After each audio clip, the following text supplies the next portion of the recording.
एक बार सम्यक्त होने के बाद छूट जाए, फिर अनेकों बार प्रथमोपशम सम्यक्त होता है, तो उतना ही पुरुषार्थ करना होता है। होगा तो पुरुषार्थ से ही होगा, तो छूट नहीं जाए ऐसा पुरुषार्थ करो ना। वो क्यों छूटे? प्रथमोपशम सम्यक्त तो उसका तो अंतर्मूर्ति काल है, फिर वेदक सम्यक्त तो हो जाए। ये जरूरी नहीं कि मिथ्यात्व में जाना पड़े, रहो सम्यक दृष्टि। फिर दोबारा सभी 5 लब्धि पूर्वक सब होगा, फिर दोबारा देखना भी होनी पड़ेगी उसको। एक बार प्रथमोपशम, क्योंकि बीच में कितना समय गया है, असंख्यात वर्ष चले गए, फिर वो जैसा है अनादि जैसा वो वैसा हो गया। हाँ, वेदक सम्यक तो होता है तो उसका इतना वहाँ उसको काल भी नहीं लगता, और 3 करण वगैरह पूरे 5 लब्धि वहाँ नहीं होते।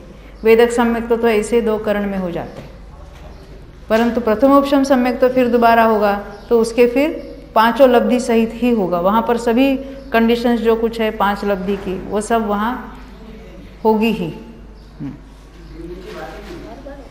गिरने की बात करनी नहीं, गिरने की बात क्यों नहीं करनी? क्योंकि वहाँ दृढ़ता है, परंतु ये ज्ञान का विषय है। नहीं तो चलो हमने समय तो प्राप्त किया, चलो अभी हम छुट गए, ये नहीं चलेगा, स्वच्छंद नहीं होना चाहिए।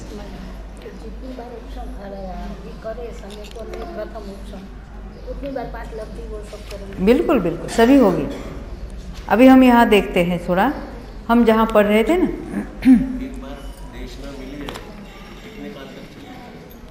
ये जो देशना लब्धि जो कहते ना, देशना लब्धि कौन सी गुण की पर्याय है?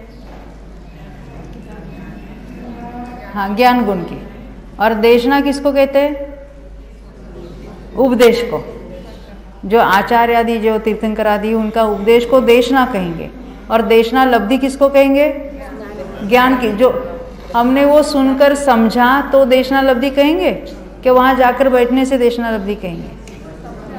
तो सुनना पड़ेगा, समझना पड़ेगा, याद रखना पड़ेगा, उस पर बारंबार चिंतन करके तत्व निर्णय तक पहुँचना पड़ेगा। ये सब देशना लब्धि की बात है।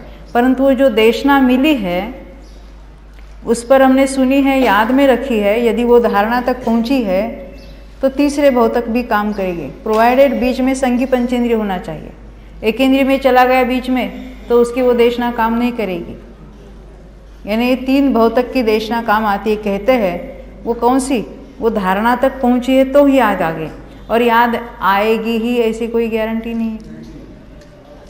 हो सकता है किसी समय की वो योग्यता हो जाए, जैसे इंद्रभूति को, तो जब तक वो वहाँ का प्रमुख होके बैठे थे ना, वैदिक ब्राह्मण थे, तब तक तो नहीं याद आ ही रही थी। फिर जब जिनबिंब देखा तब पूर्व की देशना याद आ गई। उनके कुछ उज्भव की देशना नहीं थी, पूर्व भव की देशना थी। तब तक तो द्रव्यलिंगी रहे थे कितने ही सालों तक, तब वो कार्य नहीं हुआ था।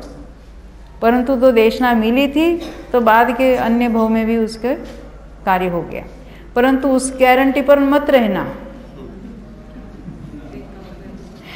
हम क्या कहते हैं कि हाँ चलो अभी तो ये पढ़ेंगे, फिर आगे चलकर ही इसका कार्य होगा। ऐसा नहीं है। ये तो बस कोई घबराता है तो उसके लिए वो तो ऐसे नहीं चलो अभी संस्कार हो गए, आगे काम हो गया, डरो मत, ऐसा। ये तो बिल्कुल स्थूल उपचार है, उसमें कोई दम नहीं है।